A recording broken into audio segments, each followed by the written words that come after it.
Hello, welcome to Virtual Japan Week 2020. My name is Luna, and I would like to introduce you to the game called Go. Go was originally created about 4,000 years ago in China, and it has been in continuous play ever since. The rules have changed very little over the last 4,000 years, which makes it a world-famous game because it's the oldest game that's been played but the same rules for such a long period of time. In contrast, pretty much everybody knows about chess. Well, chess has only had established rules for about 150 years. Now, Go is a really cool game. For one thing, it's very versatile. For instance, this is a full-size board.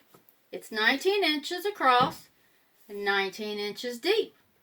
But if this board looks intimidating, if you're young, if you're a new player, if you don't have time to play a full game, or if you just don't want to play on such a big board, that's fine. Not a problem. You can play on a smaller 13 by 13 square board. The rules are the same, just the board is smaller. And if this is still too big, you're young, you're a new player, you're intimidated, you're in a hurry, or you just want to play a quick game of Speed Go or Capture Go, there's an even smaller board, which is 9 by 9, something like that. Those are great boards for introducing Go or for playing when you just have a few minutes here or there to play with somebody you know. You can also play online. There are virtual clubs, virtual contests. There are apps on Kindles and computers, and there are computer games that you can play. Now, until a couple of years ago, though, there was no computer game or programmed Go game that could ever win or even come close to winning the Go champions and Go masters in the Far East. AlphaGo was the first computer program that could beat a champion Go player, and that shocked the world. That just happened a couple of years ago. There have been expert programmed chess teachers and chess programs being used for quite some time now. Another big difference between chess and Go. Those are two games that are often compared with one another. Now, we've talked about the size of the board. Something else that makes Go different from most other games is that whereas most games, players put the pieces in the square, like that, in Go, players put their pieces on the intersections, not in the squares. As you go through a game of Go, which is designed for two people, and that is for one player is white and one player is black, the players take turns putting their pieces on the board. Black goes first and is almost always the weaker player, followed by white, who will be the stronger or more experienced player, or the teacher often. The object of Go is to take turns putting your pieces on the board with the objective of controlling the most territory. Usually, players start by trying to gain a corner because it takes fewer pieces to control a corner than it does a side or the middle, because you already have two edges here that you don't have to defend, sort of like an island in the ocean.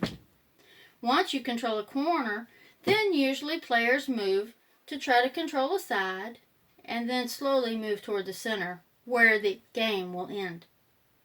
Now, territory is the intersections that you control, not the intersections that you're on.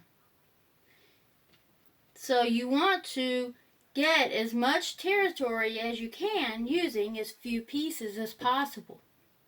In a Go game, The end is determined by both players agreeing that there is nowhere else left to play that is beneficial for either of them. If they had filled every intersection on the board, they'd both have a score of 0. So that wouldn't be any fun. So the idea is to get as much territory and control it safely as you can with as few pieces as possible, while at the same time trying to limit your opponent's ability to spread and gain territory. That's the objective of the game. Now, you see these lines that are going across the board that connect some intersections? Any pieces that are connected by a line are considered a group. Pieces not connected by a line are not part of the same group. For instance, here black has 2 groups. These 2 are connected. This one is not. If black chose to put a piece here, now this becomes one group, all connected by a line. Now, white's goal is to gain as much of its own territory as possible, but also it may need to capture black pieces in order to expand its own territory. To capture, you have to surround all of the intersections adjacent to a piece or a group that you are wanting to capture. For instance, in this case, white would have to surround the black. Now, once a piece or a group only has one outlet left, this is called Atari. Similar to saying check in chess. White's next move, if it were there, would capture the black. It would kill this piece because it has no more outlets. And in this case, the piece would be removed from the board. That's the only time a piece is moved during a game of Go. By the same token, a group would be captured if all of the intersections adjacent to it were blocked by the opponent's pieces. For instance, in this case, all of these outlets now are blocked except one. So this is Atari. If white should get the opportunity to go here, then these 4 stones are captured and would be removed from the board. If white did not move there in time and black was able to move here, now black has 2 openings instead of 1. And white could chase it across the board. That would be Atari. Black would go here and again 2, and so on and so forth. Sometimes you have to look at the situation and determine whether it's better to let your pieces go and be captured or to try to rescue them. Sometimes it's better to let them be captured early and you don't lose as many pieces. And sometimes you can't capture. The only other time that pieces are considered captured is at the end of a game when score is being counted. For instance, if it were the end of a game and white controlled this corner,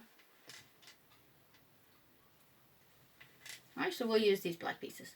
If black controlled this area here,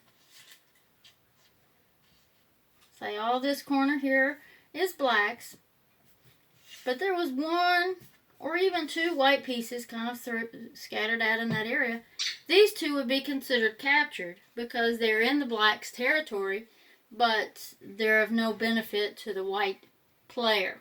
You can't rescue them, and you can't gain territory in here very easily. So at the end of the game, these 2 pieces would be considered captured and removed from the board as captured pieces. But until the end of the game, they would stay right where they are and not be moved.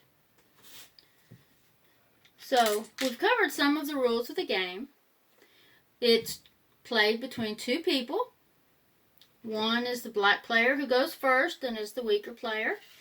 White goes second and is the stronger player or the more experienced player. You put your pieces on the intersections throughout the board rather than the open spaces. The objective of the game is to gain the most territory. Pieces that are completely surrounded by the opponent's pieces are considered captured.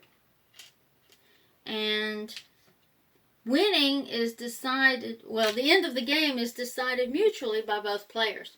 Winning is decided by counting the score. The score, or the points, are the number of intersections that are within someone's territory, but not covered by their pieces at the end of the game, plus their captured pieces. Those are pretty much the rules of Go. You learn the rest as you go along. There's really only one other rule that is well known, and that is you're not allowed to return the board to a previous condition so that it looks exactly like it looked in the move immediately before. That really didn't make a lot of sense to me until I came across a move sort of like this. Black here is in Atari. If the white goes here and captures the black, well, now white is in Atari. Black is not allowed to go here and capture the white because this could go back and forth forever. So, in a situation like this, the first one to capture takes the piece.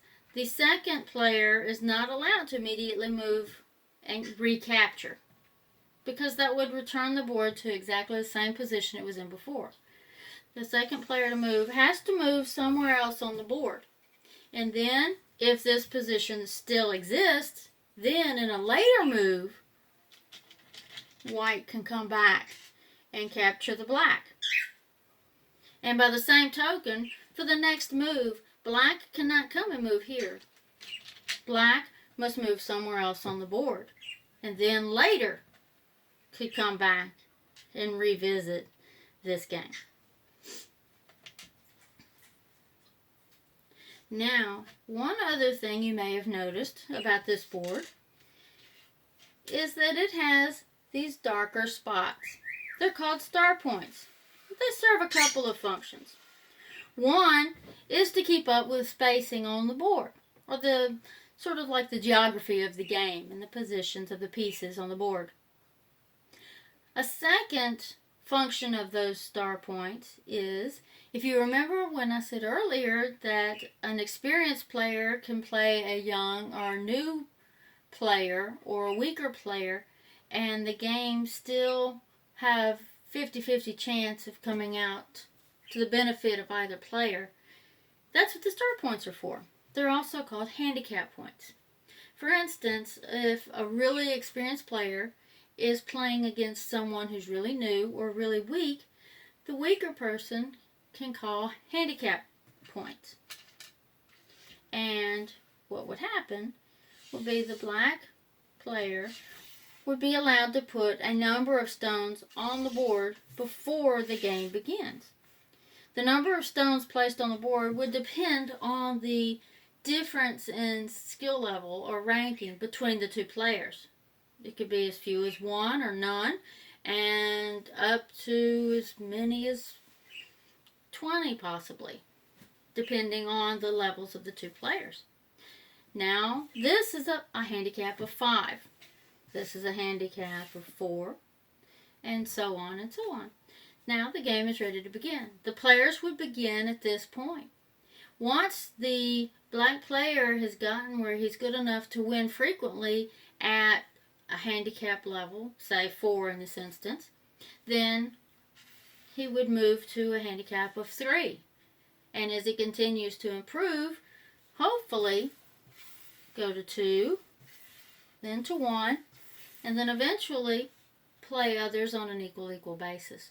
Or perhaps become such a proficient player that he becomes the white player and teaches someone else who would then have a handicap. This is the way that Go allows experienced and very skilled players to play with new or younger players and still make the game fun, interesting, and challenging for both players. I hope you've enjoyed this short introduction to Go. I hope you're curious now and you look it up online or find folks close to where you are that you can play with in person or online or virtually, and you learn about this wonderful ancient game which has got something going for it since it's lasted this long and is still going strong. Thank you.